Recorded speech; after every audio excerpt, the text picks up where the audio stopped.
K ബാലനെതിരെ രൂക്ഷ വിമർശനവുമായി K Muneer.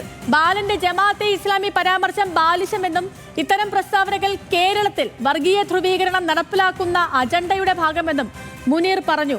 മുഖ്യമന്ത്രിയുടെ പിൻബലത്തോടെയാണ് കെ ബാലൻ ഇത്തരം പ്രസ്താവനകൾ നടത്തുന്നത് എന്നും ജമാഅത്തെ ഇസ്ലാമി ഭരണത്തിന്റെ ഒരു ഘട്ടത്തിൽ പോലും UDF-മായി പങ്കാളികളായിട്ടില്ല എന്നും കെ മുനീർ പറഞ്ഞു.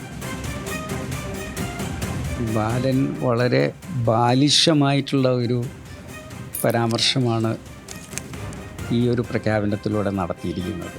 ആഭ്യന്തര വകുപ്പ് കൈകാര്യം ചെയ്യാൻ പോകുന്നു എന്ന് പറയുമ്പോൾ ബാലൻ ഉദ്ദേശിക്കുന്നത് എന്താണ് എന്നുള്ളത് നമുക്ക് വളരെ വ്യക്തമായി ബോധ്യമാകുന്നുണ്ട്. അത് അദ്ദേഹം ഒരു അറിയാതെ പറഞ്ഞു പോയ അബദ്ധമാണെന്ന് ഞങ്ങൾ വിശ്വസിക്കുന്നില്ല. കാരണം അതിനെ മുഖ്യമന്ത്രി എൻഡോസ് ചെയ്ത സാഹചര്യത്തിൽ ഇത് ഭയങ്കരമായൊരു വർഗീയ ധ്രുവീകരണം കേരളത്തിൽ ശക്തിപ്പെടുത്തിയെടുക്കുക എന്നുള്ളതിൻ്റെ അജണ്ട നടപ്പിലാക്കുന്നതിൻ്റെ ഭാഗമായിട്ടാണ് ബാലൻ്റെ ആ പ്രസ്താവനയെ ഞാൻ കാണുന്നത്. പ്രസാദ് ഉറുമ്പശ്ശേരി ഈ വാർത്തയുടെ വിശദാംശങ്ങളുമായി നമുക്കിപ്പം തത്സമയം ചേരുന്നുണ്ട്. Prasad, good morning. കെ ബാലന്റെ ജമാഅത്തെ ഇസ്ലാമി പരാമർശം, ഒന്നാമത്തേത് ഈ ജമാഅത്തെ ഇസ്ലാമി UDF-ന്റെ ഭാഗമേ അല്ല. രണ്ടാമത്തേത് ജമാഅത്തെ ഇസ്ലാമി ഒരു രാഷ്ട്രീയ പാർട്ടിയേ അല്ല. ഇനി UDF-ആണ് അധികാരത്തിൽ വരുന്നത് എങ്കിൽ ആഭ്യന്തരം ഒരു കാരണവശാലും ജമാഅത്തെ ഇസ്ലാമി കൈയാളില്ല എന്നുള്ളത് കെ ബാലനും അറിയാം, നമുക്കും അറിയാം, ഈ രാഷ്ട്രീയം നിരീക്ഷിക്കുന്ന ഓരോ മനുഷ്യനും അറിയാം. ആ ഘട്ടത്തിൽ കെ ബാലന്റെ ഈ പരാമർശം ഈ ജാഗ്രത കുറവ് തന്നെയാണ്. അങ്ങനെ ഒരു പരാമർശം നടത്താൻ പാടില്ലാത്തതുമായിരുന്നു. ഈ വിവാദങ്ങളൊക്കെ പറഞ്ഞ് എല്ലാം ഒന്ന് സെറ്റാക്കാൻ മുഖ്യമന്ത്രി പിണറായി വിജയൻ അടക്കം ശ്രമിക്കുകയും ഇല്ലെങ്കിൽ ഇടതുമുന്നണി അതിൽ നിന്നും വ്യതിചലിപ്പിക്കാൻ പല നീക്കങ്ങളൊക്കെ നടത്തുകയും ചെയ്യുമ്പോഴും ഈ വിഷയത്തെ അങ്ങനെ വിട്ടുകളയാൻ ലീഗോ UDF-ഓ തയ്യാറാകുന്നില്ല എന്ന് വേണം മനസ്സിലാക്കാൻ. മുനീറിന്റെ ഈ വാക്കുകളെ നമ്മൾ എങ്ങനെ വിലയിരുത്തണം പ്രസാദ്?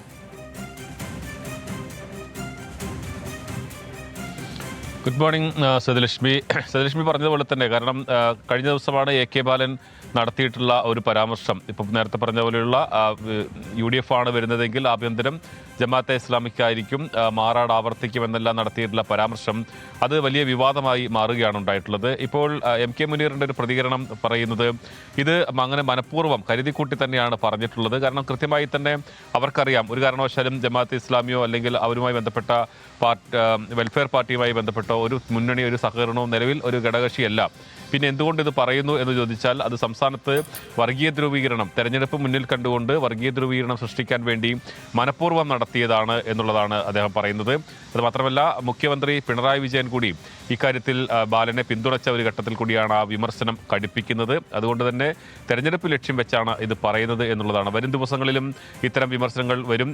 സേതുലക്ഷ്മി പറഞ്ഞതുപോലെ തന്നെ അതങ്ങനെ വിട്ടുകളയാൻ ഒരുപക്ഷെ UDF തയ്യാറാകില്ല. കാരണം ആ വിമർശനം വലിയ തോതിൽ പൊതുവെ ചർച്ചയായി മാറിയിട്ടുണ്ട്. അതുകൊണ്ട് തന്നെ വരും ദിവസങ്ങളിലും അത്തരം വിമർശനങ്ങൾ ഉണ്ടാകും. ഓക്കെ പ്രസാദ്, ശരി. ഇപ്പോൾ തിരഞ്ഞെടുപ്പ് കാലമാണ്. തിരഞ്ഞെടുപ്പ് കാലത്ത് വന്ന ഓരോ ഈ വീട് കിട്ടുന്ന സാധനങ്ങളൊക്കെ പരമാവധി ഉപയോഗിക്കാനടക്കും എല്ലാ രാഷ്ട്രീയ പാർട്ടികളും ശ്രമിക്കുക. അത്തരത്തിൽ വന്നതാണ് ഇപ്പോൾ കെ ബാലൻ്റെ ജമാഅത്തെ ഇസ്ലാമി വിരുദ്ധ പരാമർശം. പക്ഷേ ബാലൻ ഇപ്പോഴും ഈ പരാമർശത്തിൽ ഉറച്ചു നിൽക്കുകയാണ്. പറഞ്ഞതിലൊന്നും തെറ്റില്ലെന്നും ഈ 100 വട്ടം ആവർത്തിക്കും എന്നൊക്കെയാണ് വാർത്താ സമ്മേളനം നടത്തി തന്നെ അദ്ദേഹം പറഞ്ഞത്. മുഖ്യമന്ത്രി പിന്തുണയ്ക്കുന്നു, പാർട്ടി സെക്രട്ടറി പിന്തുണയ്ക്കുന്നു, പക്ഷേ കൺവീനർക്ക് അതേ അഭിപ്രായമില്ല. പൊതുസമൂഹം ഈ കാര്യങ്ങളൊക്കെ കേൾക്കുന്നുണ്ട്, വിലയിരുത്തുന്നുണ്ട്. ഒപ്പം UDF-ൻ്റെ ഒക്കെയും അഭിപ്രായമാണ് ഈ വന്നുകൊണ്ടിരിക്കുന്നത്. ഇപ്പോൾ ഏറ്റവും ഒടുവിൽ നമ്മൾ കേട്ടത് കെ മുനീറിൻ്റെ വാക്കുകൾ.